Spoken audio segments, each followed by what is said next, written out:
जानकारी के अनुसार पहले दिन 5 से 6 मंत्री ही शपथ लेंगे, बाकी मंत्रियों के बारे में आगे तय होगा। जो एक संकेत मिल रहे हैं, उस संकेत के आधार पर जिनका कार्यकाल निकट भविष्य में समाप्त होने वाला है, जो विधान परिषद के सदस्य हैं, जिसमें प्रमुखता से नाम अशोक चौधरी का आ रहा है, जदयू की ओर से, बीजेपी की ओर से प्रमोद चंद्रवंशी का आ रहा है, ऐसा कयास लगाया जा रहा है कि इन लोगों को शायद मंत्रिमंडल में रिपीट ना किया जाए। ये हो सकता है, खासकर अशोक चौधरी के बारे में मैं कह सकता हूं, चूंकि अशोक चौधरी लंबे अरसे तक मंत्री रह चुके हैं, तो हो सकता है कि पार्टी के उनको संगठन में कोई बड़ी जिम्मेदारी दे और संगठन के स्तर पर उनकी जिम्मेदारी बढ़े और संगठन मजबूत करने का जिम्मा उनके कंधे पर दिया जाए। लेकिन ये भी अभी दावा के साथ नहीं कहा जा सकता, चूंकि अभी तो मुख्यमंत्री की गुत्थी नहीं सुलझी है और आप लोग मंत्रिमंडल के पीछे पड़ गए हैं। पहले शपथ मुख्यमंत्री का हो जाने दीजिए। आप देख रहे हैं 4 PM और मैं हूं अभिषेक मिश्रा। देखिए, बिहार में सरकार गठन में अब महज कुछ घंटे बाकी हैं।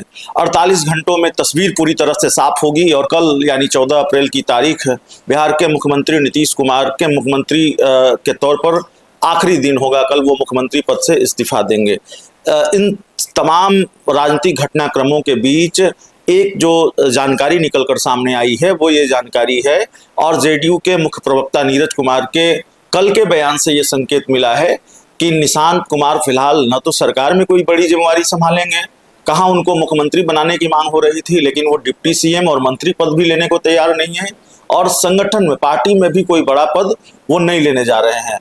अब इसका फायदा नुकसान, इसका असर, निशांत के इस फैसले का असर जेडीयू पर क्या पड़ेगा, उसको समझने की कोशिश करेंगे।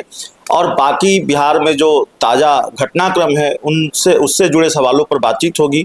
हमारे साथ सीनियर जर्नलिस्ट धीरेन्द्र सर हैं। सर, निशांत को लेकर पहले सवाल है।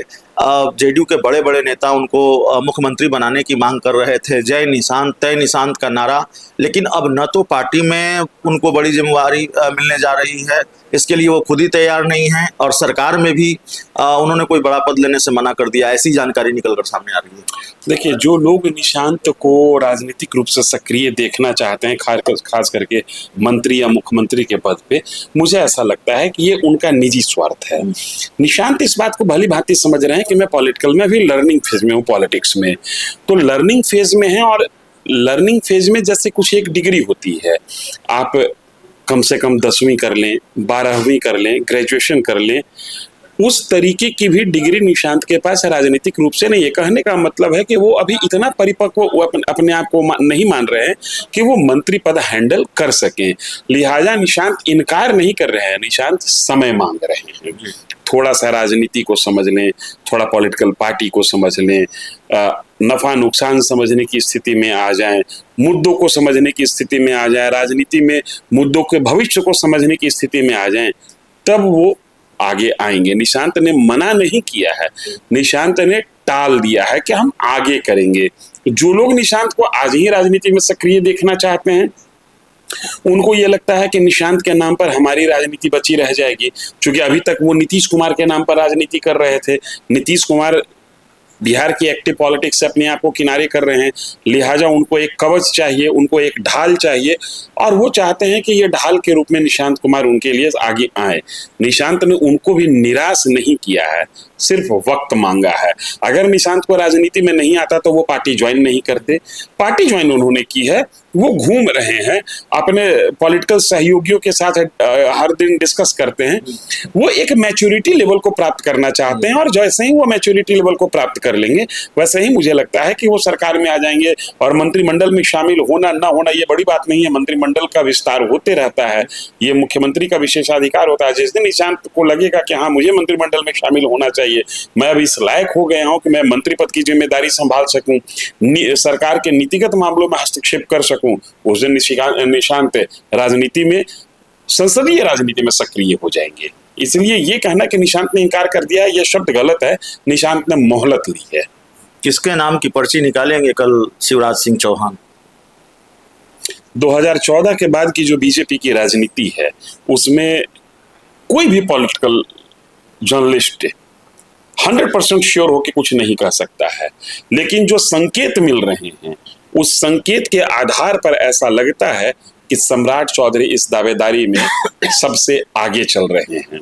16% वोट बैंक रोके रखना नीतीश कुमार की ही नहीं, बीजेपी की ही नहीं, एनडीए की सबसे बड़ी चुनौती है। और उस वोट बैंक को रोके रखने में, उस सामाजिक समीकरण को अपने साथ बांधे रखने में किसी और नेता की अपेक्षा सम्राट चौधरी ज्यादा मुफीद महसूस होते हैं। दूसरी बात है कि सम्राट चौधरी ने जिस तरीके से एग्रेसिव पॉलिटिक्स करके बीजेपी को इस रेस में लाया है, खुद को इस रेस में लाया है, ये महत्वपूर्ण है। तीसरी महत्वपूर्ण बात, पिछले 1.5-2 साल से हम लोग इस चीज को देख रहे हैं कि बीजेपी सम्राट चौधरी को जिस तरीके से एम्पावर कर रही है, वो भी एक अपने आप में बड़ा संकेत है कि अगला मुख्यमंत्री होगा कौन। फिर भी मैं कह रहा हूं कि जब तक पर्ची निकल नहीं जाती, कोई पॉलिटिकल जर्नलिस्ट, कोई पॉलिटिकल पंडित ताल ठोक के नहीं कह सकता है कि शिवराज सिंह चौहान के आने के बाद किसके नाम की लॉटरी लगेगी।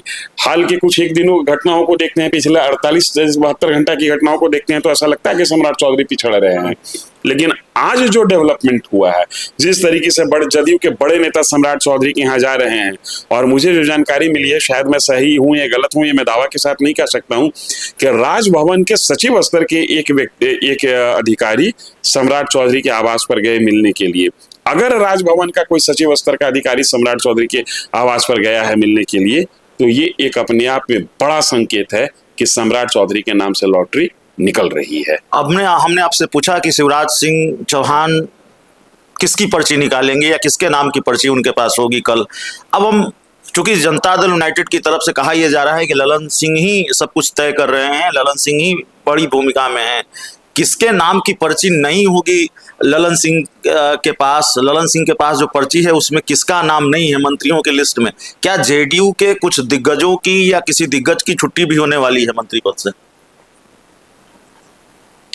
अभी तो विवाद मुख्यमंत्री को लेकर सुलझा नहीं है, आप लोग मंत्री को लेकर चल पड़े। जानकारी के अनुसार पहले दिन 5 से 6 मंत्री ही शपथ लेंगे, बाकी मंत्रियों के बारे में आगे तय होगा।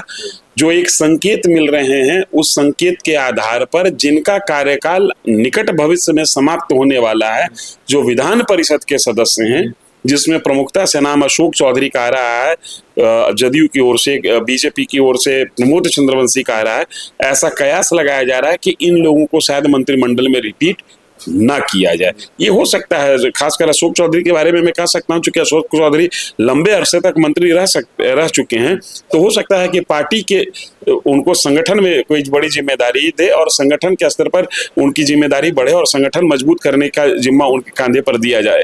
लेकिन ये भी अभी दावा के साथ नहीं कहा जा सकता, क्योंकि अभी तो मुख्यमंत्री की गुत्थी नहीं सुलझी है और आप लोग मंत्रिमंडल के पीछे पड़ गए हैं। पहले शपथ मुख्यमंत्री का हो जाने दीजिए, तब देखा जाएगा कि किसके नाम से लॉटरी मंत्री पद के लिए लग रही है, नहीं लग रही है। जो रवायत रही है पॉलिटिक्स की, उस रवायत के अनुसार इस तरीके की जब शपथ ग्रहण होता है, पहले दिन 5-6 मंत्री ही शपथ लेते हैं मुख्यमंत्री के अलावा, और सप्ताह के दिन के अंदर में पोर्टफोलियो के साथ नेताओं का नाम तय हो जाता है और उनके नाम की लॉटरी लग जाती है मंत्री परिषद के लिए। जी चलिए, तो हमारे साथ धीरेन्द्र सर थे। इस पूरी रिपोर्ट में इतना ही। बहुत बहुत धन्यवाद।